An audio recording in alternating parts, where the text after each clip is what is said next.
Let me ask you a question. What does it mean to be accepted? What does that mean? Can you have light skin with a dark perception? Can you? See, I can scream black power, but let's be real. He's light complected. So no matter what I do, my struggle is not respected. Nah. One day I had a dream. Me and Coon, we was playing around like we was in a boxing match. We was going blow for blow. We was tit for tat. A crowd gathered around and we was cool with that. Until somebody yelled out, Attack, Coon, attack. show that light skin, brother, what it means to be black. He ain't been through what we've been through. He ain't have to break his back. But I'll take a Back to his back, laying flat on the mat, peel his cap way back, all you have to do is ask. Coon disappeared, and I started getting mad. I was surrounded by these people wearing all black masks. They screamed out, yeah, this is the Black Clan. We're here to hurt you bad, and we gonna kill you where you stand. I thought my life was over, and I was just as good as dead. But just then, I woke up with one thought inside my head. See, having too much pride in self leaves you open to hate another man, so I'ma love where I come from, but never forget who I am. And off and on while I'm alone, I reflect on my reflection. I'm starting to realize my complex It is my complexion. This is so skin deep that I got a brother stressing. Now let me ask you a question. What does it mean to be respected? Does it mean to be feared because of your dark complexion? See, I make peace, not war, but they still see me as a weapon. Depending on who you are, I'm either a threat or protection. And so I smile a lot when I walk. Cheese. But inside, I'm an angry man stepping. Because I'm constantly stepping on my tippy toes, trying not to step on the toes of others, constantly being cautious and conscious of my color, like, hold on. If I run up and try to hug her, she may think I'm trying to mug her and scream, help, big black man, everyone run for cover! Yeah. Kind of funny, right? But really, this ain't no laughing matter. Because the more I'm thinking about it inside, I'm just getting madder. So while y'all tickling and giggling and cracking your little smile, step inside my shoes and walk a couple of miles. Kick it a little while. Try to get through the things that I've gone through since I've been a child. Man, the color of my cover got me feeling so annoyed. They take one look and they say, he's a pretty boy. But the color of my cover is something I can't avoid. They take one look and they start getting paranoid. You see, they trying to fill this boy in our lives with these stereotypes like, if he smiles real big, and he has a small bite. If he has light skin, he probably can't fight. But if he's got dark skin, then he's not too bright. Right. All right. And off and on, while we're alone, we reflect on our reflections. And we're starting to realize our complexes, our complexion. That's our complexion. This is so skin deep that it got a brother stressed. Now this is so skin deep that it got a brother stressing. Now this is so skin deep that it got a brother stressing. So now, ask yourself a question and reflect on your complexion. What's your perception? Peace. All right.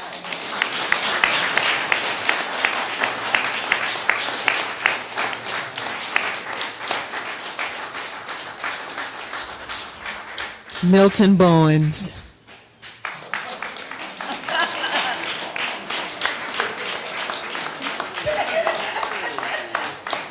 He just put me on the spot. So how did you guys like the documentary? Yeah. Now at the opening, we show, who here came to the opening reception when we opened the show? Got a couple of hands back, hands up here. Because we opened the show by showing PBS's documentary. Can everybody hear me in the back? Yeah. Okay, so you got a mic? Okay. I'll use the microphone then. So we opened the exhibition by showing PBS's documentary, Slavery by Another Name, which was done in 2012. So if you look at that documentary and then you look at the publishing of Michelle Alexander's book, The New Jim Crow, and then now you have Ava DuVernay's documentary that you just witnessed, 13th, that was done in 2016. People are starting to look at this issue of the 13th Amendment in a very mainstream way. But the work you actually see on display here dates back to 2004, which this collection that is framed in all black was a part of a 15-piece collection called Blood on the Fields. And it was created, I created it in 2004. The work that you see on the wall over here is a collection that is called What Becomes of a Broken Soul, Letters from the New Plantation Prison. And I did that in 2006 at the request of Judge Trina Thompson, who runs the Juvenile Correctional Department of Alameda County Corrections in Oakland. I did a program with her called the Mentor Diversion Program, and you can't take artwork into the jails. So I very cleverly created that 6-piece collection on paper so I could get it through security. And the reproductions that you see on the bottom, those letters are actually written on the back of the artwork that is on top. So when we originally showed this as a display, as an installation at the African American Museum and Library in Oakland, it was encased in plexiglass, and it was spaced out more than this, and between each one of the pieces, we drilled air holes. So during that exhibition, if you were on one side looking at the collage and someone was on the back side reading the letter, you metaphorically got a taste of what it's like if you've ever had to have a conversation or deal with somebody who's been incarcerated and you got to speak to them through plexiglass. So this collection was accompanied by those pieces that you see, and that is the only piece left of a 15-piece collection that was a part of this small installation, because we couldn't get these big, gigantic paintings in the jail. There was no way we could figure it out. We tried to jump through hoops and get special clearances, but they wasn't having it. But that particular piece is the New Black Family Reunion Part 1. It says, the first time I got to meet my father, he was facing 5 to 10 in the state pen. I was looking at 23 years to life. Boy, what a parole model. But that's based on a true story. One of my clients that I mentored during this program, he was failing. And Judge Thompson couldn't figure out why he didn't take to the program like all the other young men that I was mentoring and having them do these, exercises through art.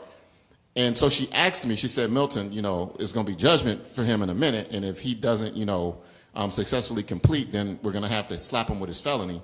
But he was trying to fail. And so when I had a one-on-one with him, and I was like, dude, what's up, man? It's like, and he was like, well, he not only was trying to fail, he was trying to get to Folsom. Now, who here knows anything about California correctional institutions? Folsom is one of the worst. Yes. So this young man is trying to get to one of the worst correctional institutions California has to offer because he wanted to meet his dad. He had never met his father before, but his father had a reputation in the jail system for being somebody. So this young man was willing to throw his life away just so he could have an opportunity to meet his dad in the prison industrial complex. So when you look at the throat, all of these paintings, and people used to say, dude, did you draw yourself? And I was like, no, man, when I did those, I actually had hair. But all of the gentlemen had an image inside the throat. So the text is just the bait. The text just draws you in. But the strength of the message, the metaphor of the message is that you had these images in the throats of all of these men. Now, keep in mind, these are 15 large-scale paintings. So the thing you have to ask yourself is that, are these issues that we are silent about? Are these issues that we need to be speaking louder about? Or are these issues that are strangling our community? See, now when you think about a family heirloom, something that is passed down, we have to break the cycle of passing down police bracelets. Handcuffs are called bracelets, but that's not some jewelry we should be wanting to pass down from generation to generation. That should not be considered our family jewels. So, I run into trouble as an artist because I've chosen not to deal with a commercial approach to art. I don't create art for decoration. I create art for education. And that doesn't go well in the arts community. But hey, sometimes you have to be responsible. And what does responsible actually mean? So when we come in and we look at art and we say, well, it's just pictures, it's just art. It can have no impact on the community. It can't really generate change. And this is what I want everybody to think about. I don't care whether you're religious or not. I just want to bring up a point. When people say art can't impact or can't have a change, I'm still wondering why I can go down south, going to a Baptist church and see an image of a white Jesus on the wall. Because if art doesn't matter, then why do we have a depiction of a Messiah, whether you're Christian or not? There is a book that gives you a description of how the Messiah is supposed to look, but every time he's painted like Michelangelo's brother-in-law. And then I hear people all the time say, well, you know, I'm not going to argue. His complexion doesn't matter. Well, if it doesn't matter, why we don't do it correctly? See, this notion that we are not affected by imagery, we need to break that tonight.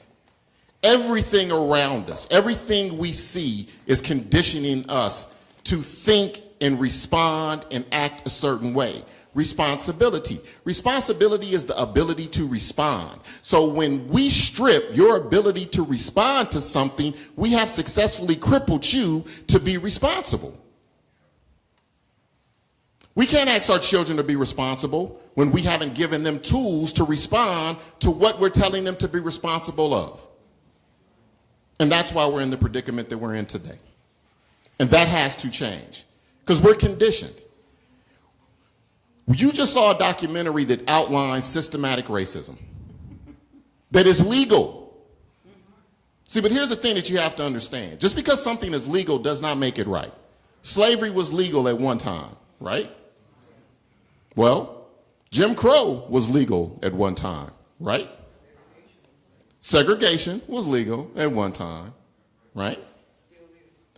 But when you get resistance, when you get people who are responsible and say, wait a minute, something is wrong, and then you get the creation of a Black Power movement, you get the creation of an Afro-Cobra movement, you get the Harlem Renaissance, you get civil rights activists, then they are all championed down. They are assassinated, ran out of the country, just like they told you in the documentary, and then they tell you that revolution for your opinion, your ideology, your culture is illegal when this nation got its independence through revolution. So if we celebrate the 4th of July, 1776, we the people, because that's when America gained its independence from something called the Revolutionary War, America has no moral standing to tell me that revolution is illegal when it comes to Black power. But we accept it because we have bought into a narrative that has conditioned us to be submissive. So think about this. You can't even go to the grocery store and not be affected by racism. I can go to the grocery store right now. It doesn't matter what, Food Co-op, Safeway, Nob Hill, the Nugget, does not matter. As an African American, there is no aisle that represents me. There is a culture aisle. There is a Latino section. There's an Asian section. There's every section in the grocery store that reflects everybody else's culture that is going to nourish them.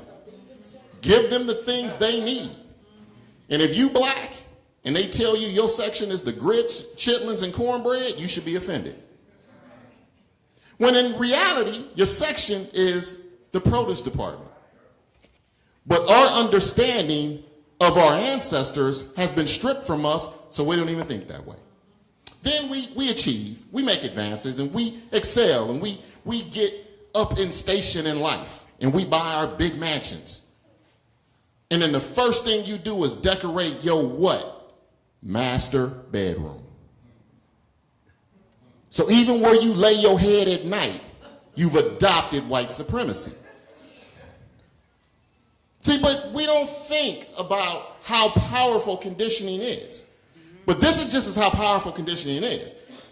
We have allowed a narrative to get out of control, and that is us not taking control of how we educate our own young people.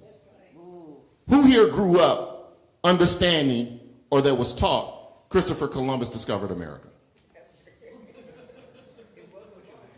No, I'm being honest. So I'm being honest. Everybody, somebody in here, I'm not the only one. No, it was a bunch of hands that went up behind you. Okay. But now here's the deal. And this is what I want to say about this. We know that is not true. That's a falsehood, right? Christopher Columbus did not discover America. But you get to celebrate a national holiday for a lie. Banks are closed. Schools are closed. Libraries are closed for a lie. Then, when we have a contemporary elected official that gets up and has given a narrative to his entire administration that they can control the narrative of what is truthful and what is not truthful, people are getting upset. Why are you getting upset? America has been telling lies since day one. Every hero in America's history is a lie. But you haven't been taught history correctly to even understand how you're being conditioned. So the first thing I have to ask people when they want to, challenge me on my artwork and what I'm actually addressing in terms of black awareness and self-pride is that, well, if you believe Christopher Columbus discovered America, or if you've accepted that narrative, then we can't have a conversation. Because everything that I'm trying to tell you is going to be over your head, because I'm only going to give you the truth of America. Who here has ever read the Bible? The Bible. I made an attempt. Okay, so this is the funny thing. Whether you're religious or not, and I found this out just through, my own personal research, we have a large portion of African Americans who have read the Bible completely or portions of it. Now I'm going to ask another question. Out of everybody who raised their hand who have read the Bible or a portion of that book, who here has read the U.S. Constitution? Okay. So now, and anybody can answer this. You don't have to be African American to answer it. When did African Americans actually become citizens in the United States? They never did. My mother don't have no citizenship. Okay, so here's the thing. We're talking about immigration today. That's a hot button topic. So we're talking about a group. Now, stay with me. We're talking about a group of minorities, Europeans, coming to a continent, oppressing a majority, then becoming the majority, then say, we don't want to aid other minorities. It's called manifest destiny. Then, if you're African American, you have to ask a serious question. You walk around, you operate with this understanding of freedom because there was a little thing called the Emancipation Proclamation, 1863. Then 1865, we get the amendment to the 13th of the Constitution, and then you think you're free. You think you're a citizen. Well, we haven't even addressed the 14th Amendment yet. So the thing is, you have to understand this. What you have to understand is that there ain't no black person ever been asked to present a green card. But when have you actually been granted your citizenship? See, your freedom is conditional, which means your citizenship is conditional, which means we have 45 presidents, and the one thing that should have been amended after 1863 has never been addressed, and that me and my ancestors and everybody that looks like me, all my cousins and kinfolks, you're still 3/5 of a human being by the Constitution. That's the first thing Obama should have addressed when he got into office. So we talk about everything Obama did or did not do. All I'm going to say is, how come that wasn't addressed with our first black president?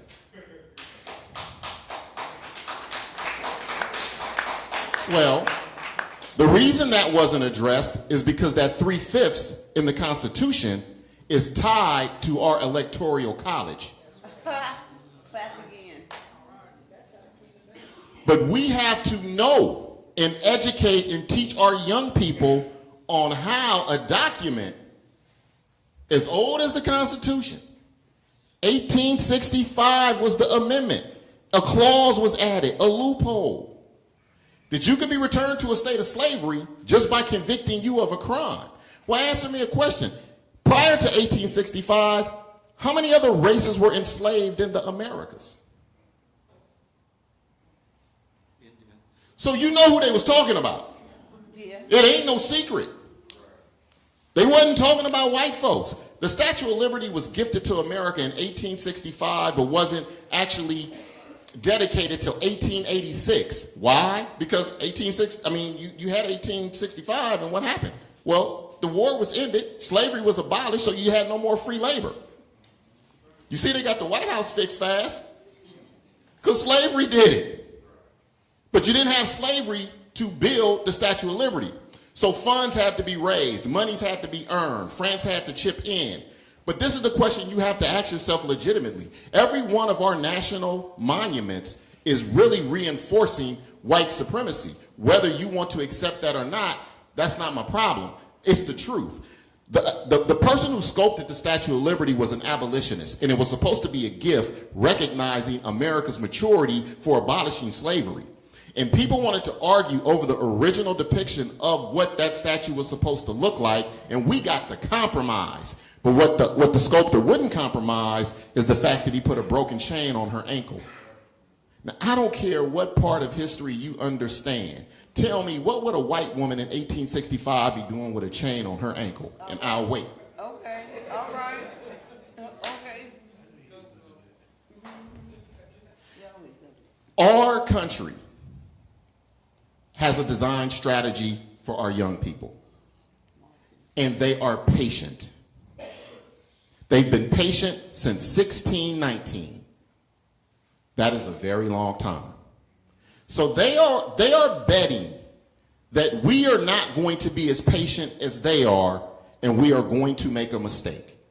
And they're waiting on us. You saw the numbers in the documentary. You saw the prison industrial complex explode. This is all due to laws. See, slavery just didn't happen. Folks just didn't wake up in 1619 and say, we think slavery is a good idea. America had a model for slavery. Slavery had been taking place all over the world. This is not a new construct. America didn't invent slavery. What they invented was the brutality of slavery. So now, once we start to understand how patient our country is and how we don't really know the laws that govern us, what is our action plan? How are we being responsible for our young people? See, tonight we got to start being responsible. If we don't educate our young people that there is a design strategy with them in mind, because this is their recruitment zones. Ghettos are designed. They're redlined. They literally drew red lines on the map and said, we're going to put all black folks right here. Then we're going to separate them from all the resources in their community, and then we're going to limit their opportunity to educate themselves, and we're going to strip resources. So what does that breed? That breeds abject poverty. So when you have poverty, then people are going to struggle. But if I can entertain you and show you the Richie Rich lifestyle on television every day, that's what you're going to aspire to want to have. You want everything like everybody else got. So we become impressionable. You'll have a rapper pull his shirt over his sleeve, and I'll see young gentlemen all over the country, from black to white, walking around with one sleeve over their shoulder because one rapper did it in a video. That's how impressionable we are. I can ask somebody to tell me any fact about America's history, and they can't, but they can recite every word to a Chance the Rapper song. So we have the ability to be intelligent, and we're choosing to waste that on trivial things because we are being conditioned that what really affects us is not important. And there has been a disconnect from the elders and the young people that they don't respect the wisdom that should be being passed down to us. And that's a design strategy. If you look at every civilization in the world, the elders always disseminated the information down to the young people. There was always mentoring and tutelage. But when we wipe out generations of people from a community, that information cycle gets broken. So now you got Big Mama raising baby kids, and they're just tired. They're giving up the fight, and we can't. See, it must come back to each one teach one and not each one fear one. We can't be afraid of our young people because that's what society has conditioned us to see. They just showed you the criminalization of an entire race on a documentary. It's been documented in one of the best-selling books, The New Jim Crow, Slavery by Another Name. They want us to be afraid of ourselves, and we've bought into the narrative.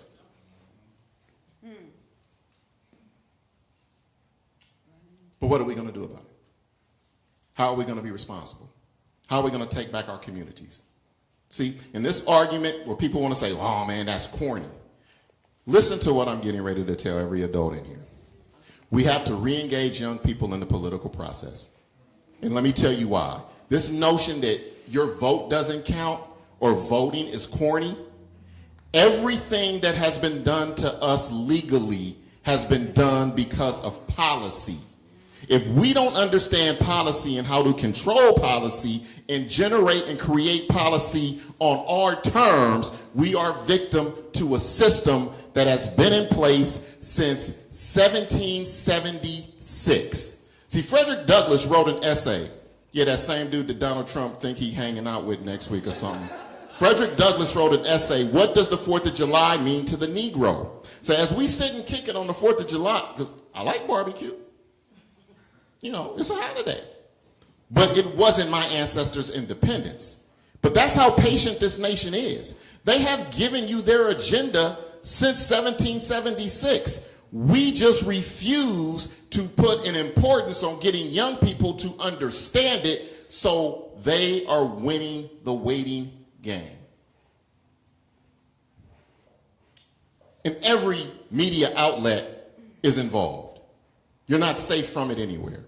It's from the music that you hear, the television programs that they show you, to the movies that you watch. There is no, all you have to do is just look at the dates. If you look at the dates, if you just took notes and took down the dates that Ava DuVernay has in her documentary, then look at Hollywood and the music industry and see what the songs were during that time.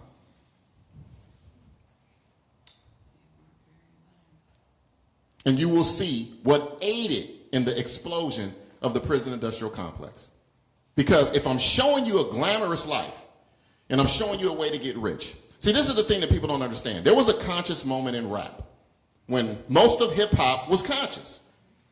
But the conscious movement didn't expand beyond that narrow moment. And this is the reason why. To you how to be conscious. But this dude over here is preaching to you how to be ignorant, and he's becoming a millionaire. Well, shit. Anybody looking at that is going to say, being a nigga pays very well. And they signing up for it. And they're willing to take that risk. See, there is a blueprint to becoming a crack dealer. Just learn the recipe. That's all. Cook it up, bag it up, put it on the corner. That's entrepreneurship. That's economics. That's a direct impact in my pocket. But how do I do that for consciousness? How do I cook up black consciousness? How do I make that marketable? We have allowed society to tell us that positivity is not profitable. But there was one time when positivity ruled the entertainment industry. But we have become conditioned to think that when you hear something positive today, that is soft, that it ain't got no juice. Wasn't nobody harder than James Brown telling you, say it loud, I'm black and I'm proud. He made people change their hairstyles. He had people changing the way they dressed, how they conducted themselves. Marvin Gaye told you in his song. Tupac even told you. Marvin Gaye had him feeling like black was the thing to be. So what are you listening to today? They creating world champion twerkers.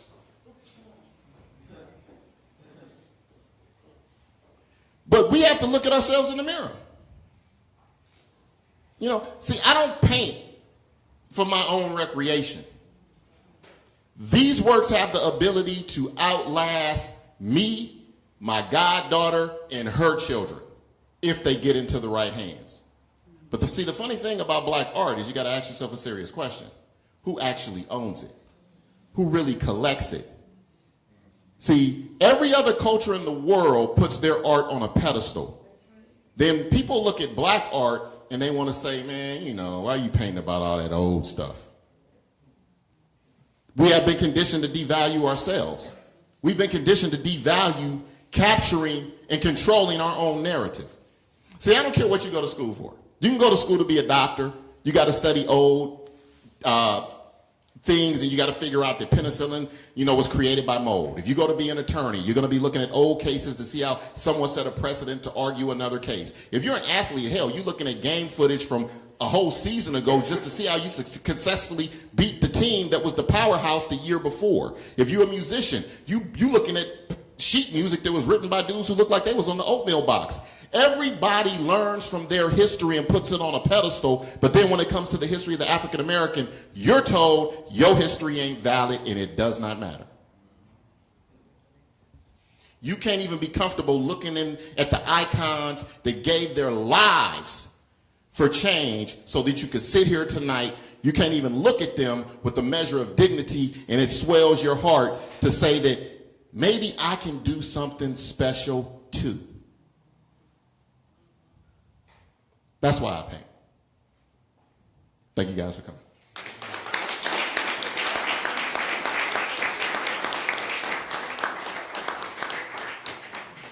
So what we're going to do now is somebody's going to get an opportunity to win this painting. And then, well, before we do that, anybody have any questions? Any questions? Okay, we got some questions. Just as a teacher, I'm very concerned that people act like they're not initiatives. They still have the ability. We don't have to depend on schools to teach the Constitution. We don't have to depend on schools to do civic engagement activities. There's no excuse for us not to engage in teaching. Well, part of what has happened is we have communities of parents who have looked at school as extended daycare. And they just send their kids off to school and think that the school has the whole responsibility to educate or equip their children with the information that they're going to need to be successful in society. And that's just a falsehood. You know, parent engagement is crucial. But when you have a weak community and you have parents that are disengaged, then basically, roughly, we're looking at students that are raising themselves. So that's the reason for the disconnect in the school. Because who here has ever heard of something called the school to prison pipeline? How many here knows how that actually works? See, they don't take dropout scores. They don't count the numbers of dropouts until you get to high school. So the strategy is to get students to drop out in junior high. Because up to junior high, you're accounted for based on the U.S. Census. Once you get to high school, it's based on roll call. So you got truancy in high school where they got to get you to come to high school because that's how they get paid. So they got to keep that number. But they don't keep the numbers of the students who drop out that don't even enroll into high school. And that's where we're losing most of our young people. So that's the first wave that they get us on. Then they get us at, well, once you've entered into the juvenile system, then you have people that we've separated the family. So we're not just dealing with what we have in the community with displaced households or disrupted households. We are also dealing with a system of foster children who are being raised through a different system that once they turn 18, if school hasn't equipped them or they haven't been motivated or found mentorship to go off to college, then they just become this fictional group of individuals to get forced back into the community at age 18 out of the foster care system. Because there is no net for them after foster care. And once they turn 18, the family can kick them out the house. Legally. So this is all legal. Just like slavery was legal once. I watched, I don't know if anybody in here watched the documentary Talk the Talk, and about, you know how you talk to your kids about doing homework, and this talk was about how you act, how you address the police, what to say, what not to say, and I was looking at it and I was like, wow, that, you know, to me, to tell the youngsters like in here, and this is what's so good about the Brick House and these kind of talks. This is how you really learn about your history. When you read what he's put on the board, go back and look it up and trace it. So to me, that's a scary, scary world for you youngsters to live in, to have those conversations with your parents in the evening, in the morning. Sometimes when you're just sitting up watching television. That's a really scary thing. And another thing that I saw on the program, I saw, wow, there was an incident back, they were showing the slavery back in the day and how they got the the slaves to work. They got them by saying they owed them money. And they didn't owe them any money, and that's what the man said, I don't owe you any money. So they take them, make them sign a contract to work a certain amount of time. But when I'm just gonna go past it, but when those are certain things that they did back then, and then they declared it illegal. Okay, they declared it illegal, and then some kind of way. But I was just adding that in. They're showing these documentaries on channel 6, and it would be good if all the youngsters in here, to watch it, and because it's some serious stuff out there. They trying to get rid of us. We got a question in the back? Just two quick questions about image. I understood that the first image they had of the Statue of Liberty was a black woman. Is that true? The second one is, will the Harriet Tubman come out? Well, it wasn't Harriet Tubman, but the first sketch of the Statue of Liberty was of a black woman, and the torch was supposed to be a torch that represented the light from the Underground Railroad. She was holding a rendition of a scroll that was supposed to have the 13th Amendment on the scroll, and she was dressed in traditional antebellum slavery attire. That sketch is actually on display at a museum in New York.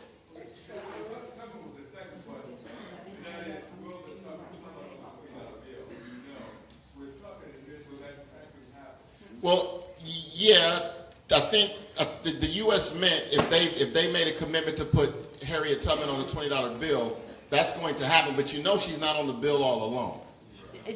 On the back side of the bill is still the original dude that's on the bill who actually owned slaves. So it's kind of, you got to kind of look at that, you got to make your own interpretation of how you see that. You get a depiction of Harriet Tubman on one side of the bill, but on the other side of the bill, you still have this American forefather who owned slaves.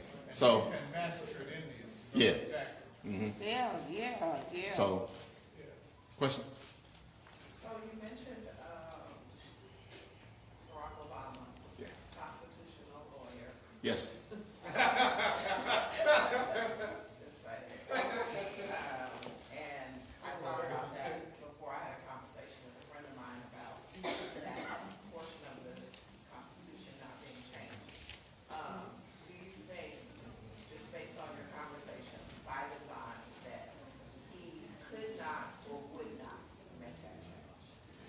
It's tough for me to say if he could not or would not, because all he could have done was introduce the idea in Congress, and then it would have to been voted on, which there has been amendments to the Constitution. So we cannot say that he could not have generated enough influence to get enough signatures or get it passed through the House and the Senate to get an amendment done, because his first 100 days in office, he controlled the House and the Senate. All I'm saying is that when you understand how politics and history work, the same electoral college that has him listed at 3/5 of a man was the same electoral college that got him voted into office. So there probably wasn't no great urgency for him to dismantle that, because he was thinking of a second term. Now, that same electoral college came back to bite Democrats in this election, and that's how we see this working. So the thing is this notion that we shouldn't be engaged in the political process because it's the lesser of two evils, I just don't buy that argument. And I'm really, frankly, sick of hearing it. Because there is no lesser of two evils. There is one evil. And that's how the law works. Because if you understand how the Constitution and the law works, you can have success when using it. Think about it. Civil rights legislation, we talk about people who actually move the needle on policy. You could talk about Marcus Garvey all day long. You could talk about Malcolm X. You could talk about, I follow all of them. I study all of them. I consider all of them mentors. But the civil rights activists, Dr. King, Whitney Young, Bayard Rustin, Martin Luther King, they moved the needle because they were able to affect policy and get policy changed. The 14th Amendment led to segregation being ended on public transportation in Alabama, Alabama bus boycott, right? Then we have to look at Plessy versus Ferguson and how Thurgood Marshall and Charles Houston used that to make their argument to get segregation abolished in public schools, 1954, Brown versus the Board of Education. See, if you know law, you know how to fight it. That's the reason everybody was so upset about the OJ trial, because Johnny Cochran knew the law. So we can sit here and debate all night. Did he kill her or didn't he not kill her? Johnny Cochran didn't care if he killed her, if he didn't. I'll say that again. He did not care. What Johnny Cochran cared about is how the law works. And OJ walked because Johnny Cochran and his staff knew the law. But today we're training up young attorneys, and they're not going into civil law. They're going into contractual law and entertainment law because that's where the money's at. But I don't care how much money you make. You can make $250,000 and you could be driving a Bentley in Brentwood. If a $50,000 a year police officer pull you over, they have the power. So on the teaching history and law, they're now opening up Sally Hemings' room in Thomas Jefferson's estate, but they're labeling her as a mistress. How do you feel about that? You know, she's a historical side chick. Sally Heming. Hey. She is not a side chick. She was a child that was being raped by someone who had power over her. Let me put it to you in the most common way I can put it to you. As important as Sally Heming's story is, it does not change that white male supremacists, our forefathers, ran the show. You just saw it in the documentary. They showed you a clip from 12 years a slave. Black women during slavery, I can't even fathom the abuse. You had there's so much pain attached to slavery, and I get why African Americans don't want to relive those stories or hear those histories and read beyond what we get from Alex Haley and Roots. But there was the raping of men slaves in front of all of the men and the boy slaves so they could show their superiority over the black male during slavery. Homosexuality and the raping of black male slaves is never discussed openly and honestly in conversation about slavery. We never openly and honestly discuss the bed warming effect of black women. Now, this is the funny thing, and Paul Mooney, he says it best. When we was in slavery, I could breastfeed your baby, I could warm up your bed. For real. But now, you afraid to even let me in your neighborhood. When he said, start slavery tomorrow, and they're going to be like, oh, welcome back. It's good to see you again. So we have to understand, like, as important as these stories are, they're really, when we look at the scope of their importance, is that until they identify Sally Heming as one of America's four mothers, she's always going to be relegated to something other with no importance because of the era in which the atrocity happened. See, that's the reason nobody really wants to address slavery, because if you really have to address slavery, you have to address it as a crime. This is the reason why. If you make an amendment to something, you're admitting that what took place before it wasn't just. But they were clever because they put a clause in the Constitution that says African Americans can't petition for reparations. If you don't believe me, look it up. Well, it's deeper than that. It says in the Constitution that involuntary servitude shall not be outlawed before 1808. then there's an additional clause in the same Constitution that says it institutionalizes slavery because it's the Fugitive Slave Act, which says, get these runaway niggas and bring them back. Now, they don't use that language, but that's exactly what it means. And the 3/5 piece that you discussed had nothing to do except with white representation. They said for every 5 slaves you owned, you got 3 votes. Exactly. So this was to empower the white Southern class to be at the top of the heap politically and economically. Because they had more blacks in the South than whites, That's correct. and they wanted equal representation when it came to electing presidents. And there is another provision that says, now, if the provision says involuntary servitude shall not be outlawed before 1808, and you realize that the Civil War was fought and slavery didn't end until 1860 what?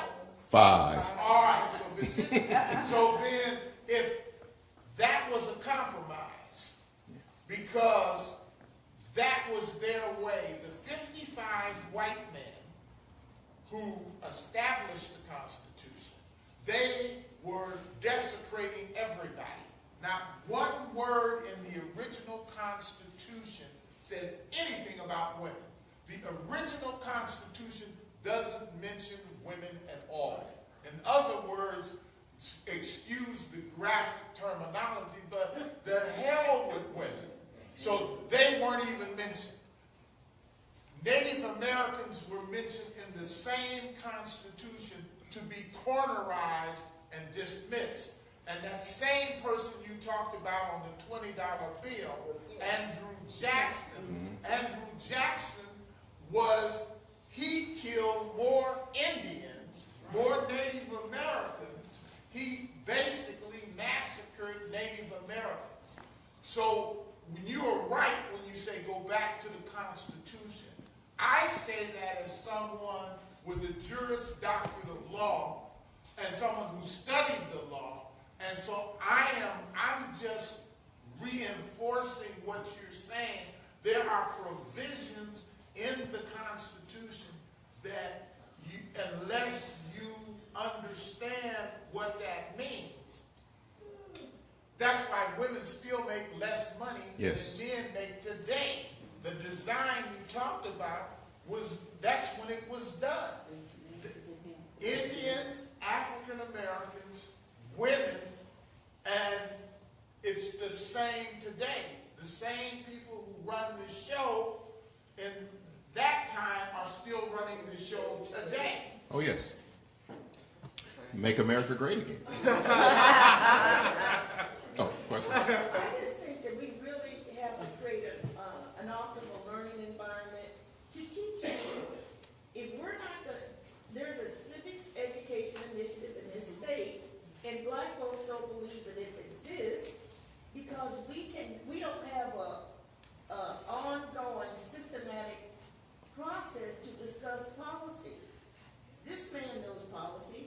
I taught the Constitution. I taught civics, but we're not able to engage people within our cultural institution on a regular basis to educate them. We're going to talk because you guys are going to get behind me and you're going to help me generate the resources for me to go back, because I work in public schools now, but we're going to take this to a deeper level, and we're going to take freedom schools into the public schools, because we can't just continue to wait on communities to catch up. We are targeted, and if we don't adjust the target, we are going to continue to get shot down. Can I tell you another thing that really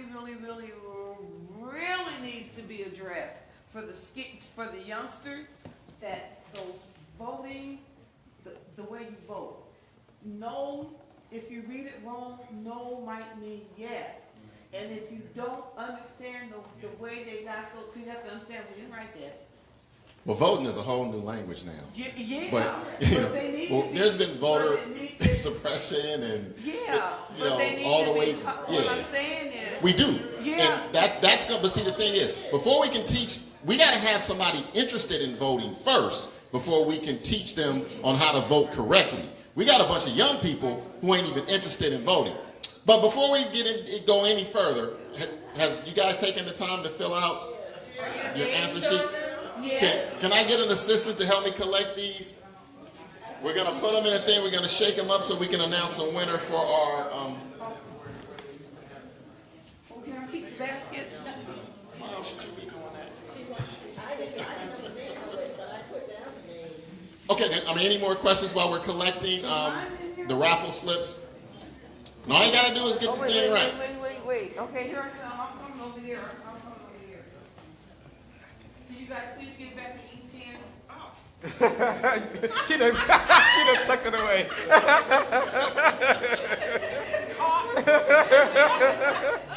I'll be back.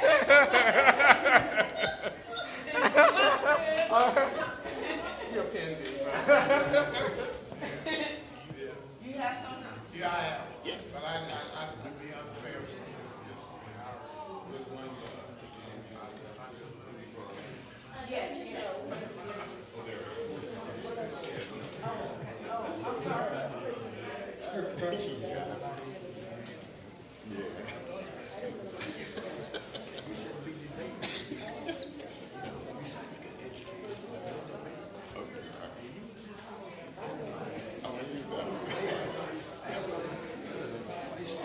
And I just wanted to say, I really want, from the bottom of my heart, I want to thank everybody who came out tonight, because I know we were up against a lot of events in Sacramento today, and I really appreciate you guys taking the time to come out tonight. Thank you guys very much.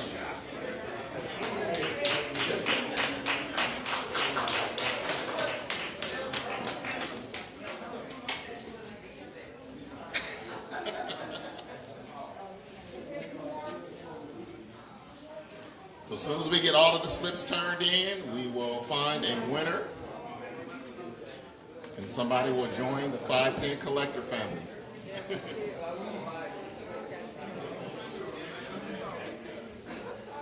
Look at him.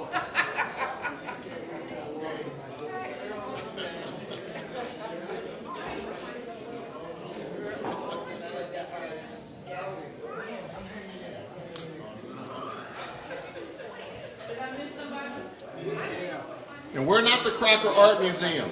If you see a picture or a painting that moves you, feel free to take a picture of it. Just hashtag me, Milton510, when you post it online.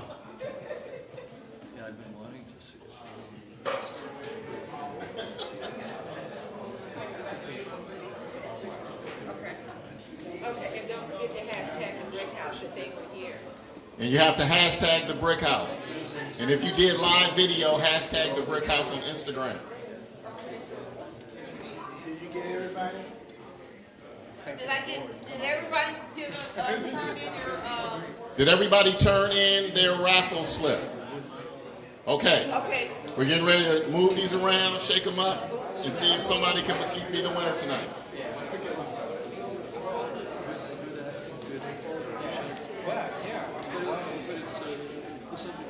Did you mix them up? Yeah, they got it on the outside.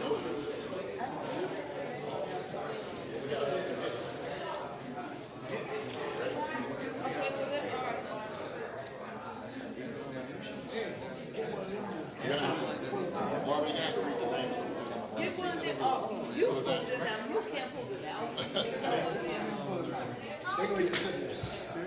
Did he pull it out? Start over. Well, no. So we'll just go through systematically. This is the first one pulled. All right, so Lavonda, Bonnard, Brick House. Which is incorrect. That wasn't my first reading.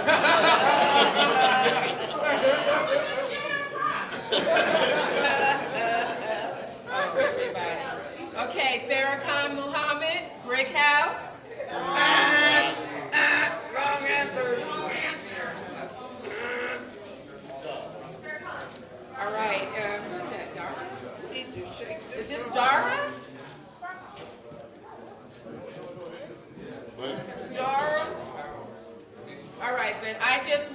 Want to Paint is not right either. That's the name of a show, but it wasn't a venue.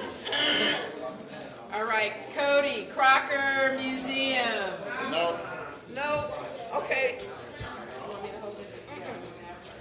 Okay, Ann Rita, 40 Acres. sorry, no.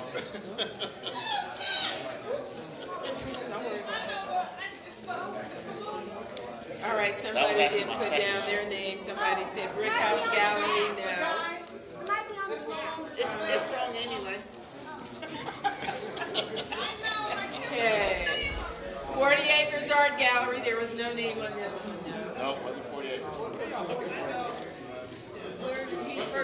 Okay, what was the name of the gallery that gave Milton 510 his first solo Sacramento exhibition is the question. Oh, what's the first gallery? Okay? And then somebody put, I wasn't listening. That was not my first show. Okay, Marianne Shabazz, Brick House. No. I don't think anybody gonna get it.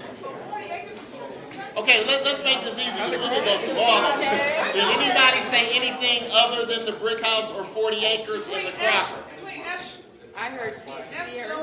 Underground. Huh? Who? Underground. You said, who did you say?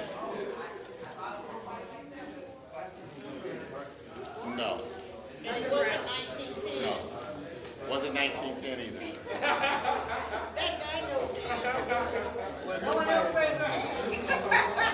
So nobody got it right. If nobody raised their hand, ain't nobody gonna have it right.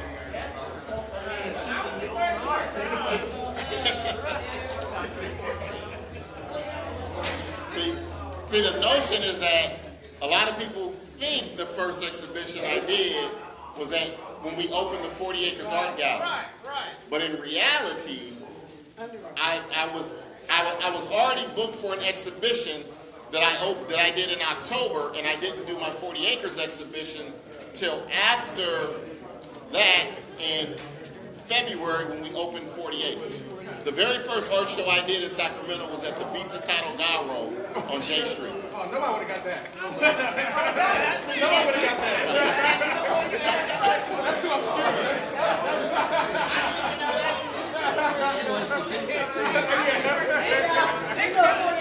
You gotta ask another question. I mean, that was a legitimate question.